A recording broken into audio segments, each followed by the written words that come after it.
الحمد لله الذي خلق الموت والحياة ليبلوكم أيكم أحسن عملا. أشهد أن لا إله إلا الله وحده لا شريك له الملك الحق المبين، وأشهد أن سيدنا محمدا عبده ورسوله المبعوث رحمة للعالمين. اللهم صل وسلم وكرم وعظم على هذا النبي الكريم ورسول المبارك العظيم سيدنا ومولانا محمد وعلى آله وأصحابه أجمعين، أما بعد. فيا عباد الله، أوصيكم ونفسي بتقوى الله وطاعته لعلكم تفلحون. فقد قال الله تعالى في كتابه الكريم وهو أصدق القائلين: يا أيها الذين آمنوا اتقوا الله حق تقاته ولا تموتن إلا وأنتم مسلمون. Hadirin hamba Allah kekasih Rasulullah, tidak lupa di tempat yang mulia ini, di hari yang mulia ini, serta di mimbar yang mulia ini, izinkan Khalid menyampaikan pesan agar kita senantiasa berusaha meningkatkan iman dan takwa kita kepada Allah Subhanahu wa taala. Takwa dalam artian wiqayatun nafsi an khizyid dunya wa adzabil akhirah. Upaya sungguh-sungguh yang kita lakukan untuk menjaga diri kita dari kehinaan dunia dan kesengsaraan akhirat. Caranya adalah dengan al-imtisalu bi awamiri wa ijtinabu bi nawahihi. Menjauhi larangan-larangan Allah terlebih dahulu, dan di saat yang sama semampu kita melaksanakan perintah-perintahnya. Jamaah sekalian, kata dunia berasal dari kata dana yadlu dunyaman, yang makna awalnya dalam kitab Al-Ma'ani adalah dekat, karena dunia adalah tempat yang paling dekat dengan akhirat sekaligus paling dekat dengan kematian. Dia juga artinya hina, karena seluruh yang ada di dunia pada hakikatnya adalah sesuatu yang tercela dan terhina ketika tidak dimanfaatkan untuk kepentingan agama. Kemudian yang ketiga, bergerak dan berubah, karena segala sesuatu yang di dunia dengan cepat dia akan berubah dan bergerak dalam waktu yang sangat singkat. Dahulunya dia kecil, sekarang sudah dewasa. Dahulunya hidup teman kita, sekarang sudah dipanggil oleh yang kuasa. Dan dahulunya dia adalah orang terhormat, sementara saat ini bisa jadi orang yang tidak terhormat. Oleh karena itu, perubahan terjadi di dunia karena ada dinamika permasalahan yang di dalam bahasa Al-Quran disebut dengan ujian. Ujian di dalam Al-Quran disebut dengan bala, yang di dalam surat Al-Anbiya surat 21 ayat 35 Allah berfirman, wa nabluukum bisyarri wal khairi fitnah. Dan aku pasti akan uji kalian dengan keburukan dan kebaikan sebagai ujian untuk kalian, apakah kalian akan lulus atau kalian akan gagal. Dan semua kelak akan dihisab ketika hari kiamat telah tiba. Jamaah sekalian, di dalam ayat tersebut kata ujian diikuti dengan kata asyar wal khair, yang menunjukkan bahwa ada kemungkinan seseorang diuji dengan keburukan, baik sifatnya kekurangan ekonomi, kekurangan harta, sakit, miskin, ataupun kebodohan. Mereka memiliki peluang yang sama untuk masuk surga ketika mereka bersikap sabar dalam menghadapi ujian. Tetapi di sisi lain, Allah juga menguji sebagian hamba-hambanya dengan al-khair, kelebihan harta, kesehatan, karir yang bagus, pangkat dan jabatan. Tetapi mereka memungkinkan untuk gagal ketika umur nikmat atau mereka tidak bersyukur. Jemaah sekalian, di dalam bahasa Indonesia kata ujian kemudian diserap dengan kata masalah, yang ini sebenarnya berasal dari bahasa Arab yang makna awalnya adalah salah. Masalah adalah isim zaman atau isim makan, yang artinya waktu ketika seseorang harus bertanya atau waktu ketika seseorang harus meminta. Maka ketika seseorang diuji dengan masalah, apakah itu masalah ekonomi, masalah keluarga, masalah dengan anak dan istri, atau masalah dengan pekerjaan, yang harus pertama dia lakukan adalah bertanya kepada orang-orang yang memiliki kapasitas dan kemampuan. Maka dalam agama, curhat diperbolehkan dengan memiliki 3 syarat.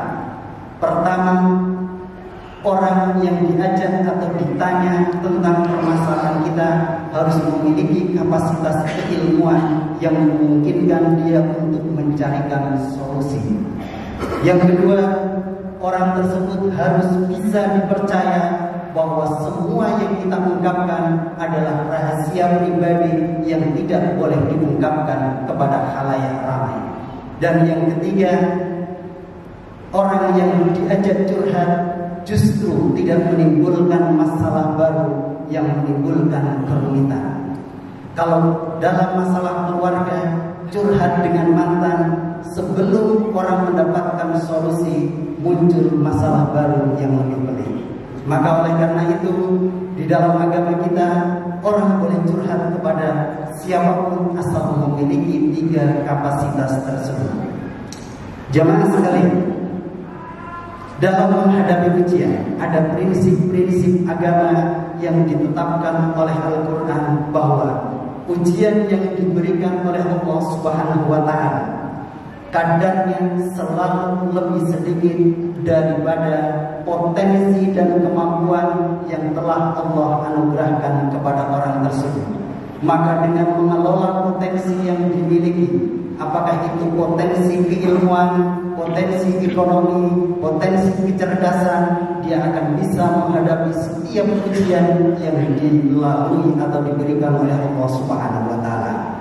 Yang kedua, takut menghadapi ujian adalah gerbang kegagalan. Maka seseorang tidak perlu takut, tetapi harus menyiapkan diri ketika ujian datang.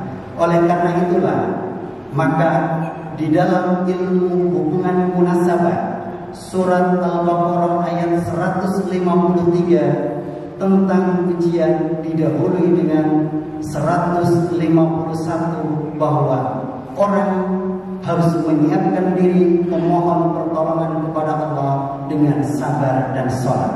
Sabarnya didahulukan, sholatnya ditegakkan. Setelah itu ketika ujian datang, maka insya Allah Allah akan berikan kemudahan. Yang ketiga, setiap informasi yang berkaitan dengan ujian adalah nikmat yang tiada terkira yang Allah berikan kepada manusia.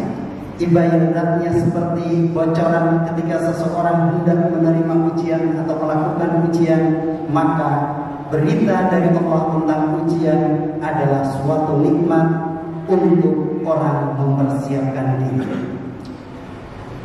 Maka jemaah sekalian, Allah berfirman di dalam surat Al-Baqarah, "Ya ayyuhalladzina amanu ista'inu bis-sabri was-shalah, innallaha ma'as-sabirin."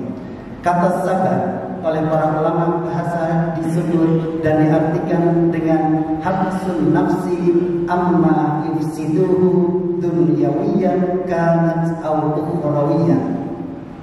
Kemampuan seseorang untuk menahan dirinya dari segala hal yang merugikan, baik sifatnya duniawi maupun ukhrawi. Maka sabar hakikatnya adalah bukan pasif menerima setiap ujian tanpa ada usaha, karena sabar menerima semuanya tetapi dengan terus bekerja keras mencari solusi. Ketika seseorang divonis sabar, maka kesabaran itu adalah pertahanan awal untuk menghadapi ujian, tetapi setelahnya dia diwajibkan untuk ikhtiar, di mana ikhtiar dari kata al-khair, memilih sesuatu yang terbaik untuk dilakukan. Maka bagi umat Islam, ketika ada pilihan-pilihan, mereka dianjurkan untuk melaksanakan sholat istikharah agar Allah berikan keputusan yang terbaik sebelum melangkah. Maka jemaah sekalian, Nabi Muhammad sebagai manusia yang mulia juga tidak luput dari ujian. 12 tahun, 5 bulan, 13 hari beliau di Mekah, ujian selalu datang. Bahkan puncaknya adalah disebut dengan Amul Husni, tahun kesedihan atau tahun duka cita. Dari tahun ke-7 sampai tahun ke-10 kenabian, beliau diboikot, tidak dikasih makan, tidak diperbolehkan berinteraksi dengan orang-orang yang ada di Mekah, sampai pamannya meninggal. 3 bulan kemudian istrinya Ibunda Khadijah meninggal dan anak-anaknya juga meninggal. Peristiwa itu yang menjadikan Nabi mantap bahwa Mekah bukanlah tempat yang bagus untuk perkembangan dakwah. Maka setelah kejadian tersebut, beliau pergi ke Taif, tetapi ternyata di Taif tidak mendapatkan sambutan yang baik. Beliau dilempari dengan batu sampai berdarah. Bahkan Jibril datang untuk menawarkan agar gunung yang ada di Taif diangkat dan dijatuhkan kepada penghuni Taif. Sementara Nabi melarang. Mereka tidak mengetahui kalau aku seorang Rasul. Seandainya mereka tahu, niscaya mereka tidak akan melakukan.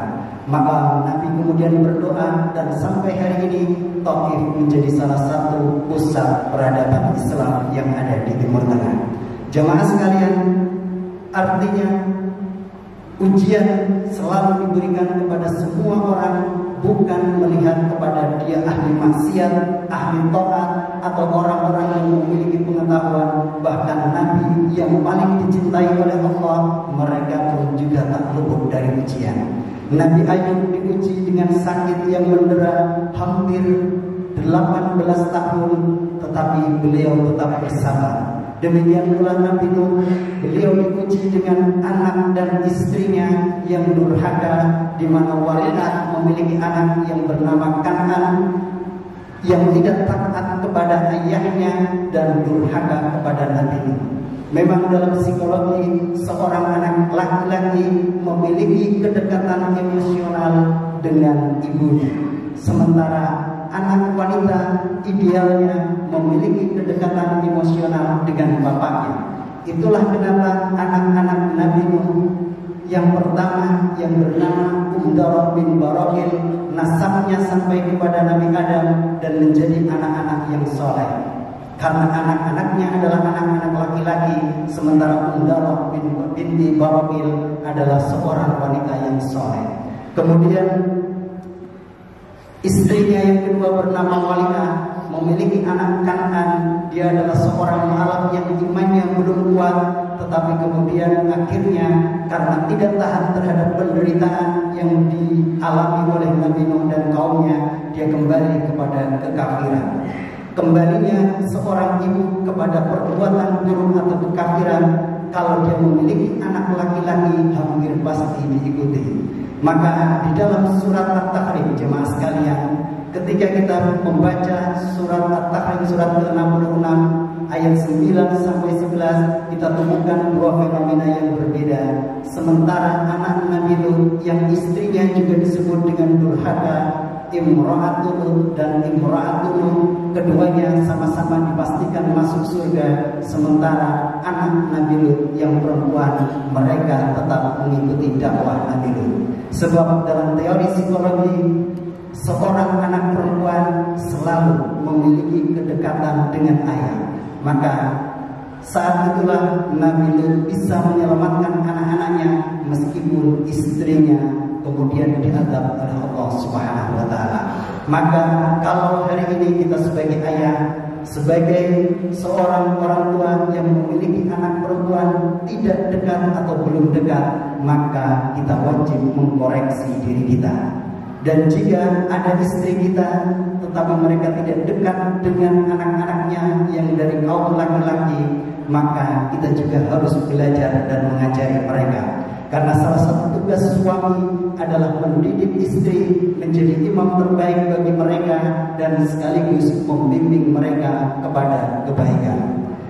Yang selanjutnya, jemaah sekalian, dapat dipastikan bahwa ujian sekali lagi tidak hanya ditimpakan kepada ahli maksiat, tetapi kepada ahli taat. Bukan kepada orang-orang miskin saja, tetapi kepada orang-orang kaya. Mereka memiliki kapasitas dan kemampuan serta ukuran dan kesempatan untuk sama-sama gagal ketika orang miskin diuji dengan kemiskinan, kekurangan harta, tetapi mereka putus asa atau kufur musibah. Sementara orang kaya, mereka bisa gagal ketika mereka kufur nikmat, tetapi di saat yang sama mereka bisa masuk surga kalau mereka melaksanakan syukur nikmat.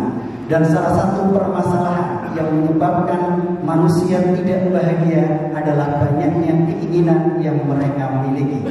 Maka para psikolog modern membandingkan antara want and get, antara keinginan yang dimiliki oleh seseorang dengan apa yang dia peroleh. Makin banyak keinginan, makin sedikit apa yang dia peroleh, maka makin besar kemungkinan dia untuk putus asa, frustasi, dan stres. Maka cara untuk menanggulangi hal yang pertama dilakukan oleh Al-Quran, orang yang tidak memiliki banyak keinginan adalah al-ghaddu lil basar. Hal ini diungkapkan di dalam hadis, juga di dalam surat An-Nur surat ke-24 ayat 30 bahwa kata al-ghaddu lil basar maknanya bukan hanya menundukkan pandangan untuk melihat sesuatu yang haram, melihat lawan jenis yang merangsang, tetapi al-ghaddu lil basar juga melihat potensi-potensi yang menimbulkan keinginan seseorang. Semakin kita sering melihat marketplace, TikTok, affiliate, atau pasar-pasar online, jalan-jalan di mall, maka semakin besar keinginan kita untuk memilikinya. Sementara ketika keuangan kita terbatas, maka semakin besar kekecewaan dan sedikitnya rasa kebahagiaan serta rasa syukur yang akan kita alami. Maka jemaah sekalian, ujian di dunia hakikatnya adalah ujian yang semuanya makhluk ditempuh, dialami, dan mereka wajib meyakini bahwa ujian itu adalah langkah terbaik untuk mereka menuju derajat selanjutnya. Ada sedikit pemahaman yang salah di kalangan masyarakat bahwa ujian itu tidak akan ditimbangkan kecuali orang memiliki kapasitas kemampuan. Ini adalah pendapat mayoritas ulama, tetapi Al-Quran mengajarkan kadang kita diuji dengan ujian yang berada di luar kapasitas dan kemampuan kita. Kata Allah di dalam surat Al-Baqarah ayat 284 bahwa la yukallifullahu nafsan illa wus'aha. Di situ adalah bentuk taklif atau pembebanan syariat. Allah tidak akan membebani syariat kecuali di luar kemampuan seseorang. Allah tidak akan membebani seseorang kecuali di atas kemampuannya. Maka orang yang tidak bisa pergi haji, dia tidak wajib haji. Demikian pula ketika dia tidak bisa berdiri saat sholat, dia tidak diwajibkan sholat. Ketika dia tidak memiliki kemampuan untuk zakat, tidak pula diwajibkan dia zakat. Inilah makna taklif atau pembebanan syariat. Tetapi terkadang Allah menguji seseorang di luar kemampuannya yang disebut dengan tahmil. Wala tuhammilna ma la taqata lana. Ini adalah doa yang diajarkan Al-Quran. Ya Allah, jangan kau timpakan kepada kami ujian yang berada di luar batas kemampuan kami. Maka selain kita menyiapkan diri untuk menghadapi ujian dengan kesabaran, yang artinya kerja keras dan sholat, kemudian membangun hubungan baik dengan Allah, dan di saat yang sama kita bertanya kepada orang-orang yang tahu, dan di saat yang sama kita membuka diri untuk bermunajat kepada Allah. Kata sahabat yang makna awalnya tadi bertanya, kemudian juga berkembang menjadi makna meminta. Bertanya kepada orang yang mengetahui, dan di saat yang sama kita kembali meminta kepada Allah Subhanahu wa Ta'ala. Niscaya Allah akan berikan jalan kepada kita, jalan kebaikan, jalan kesuksesan, dan jalan kelurusan untuk menggapai kebahagiaan setelah lulusnya ujian di dunia. Barakallahu li wa lakum fil Qur'anil 'azim wa nafa'ani wa iyyakum bima fihi min al-ayati was-sikril hakim wa taqabbala minni wa minkum tilawatahu innahu huwal ghafurur rahim.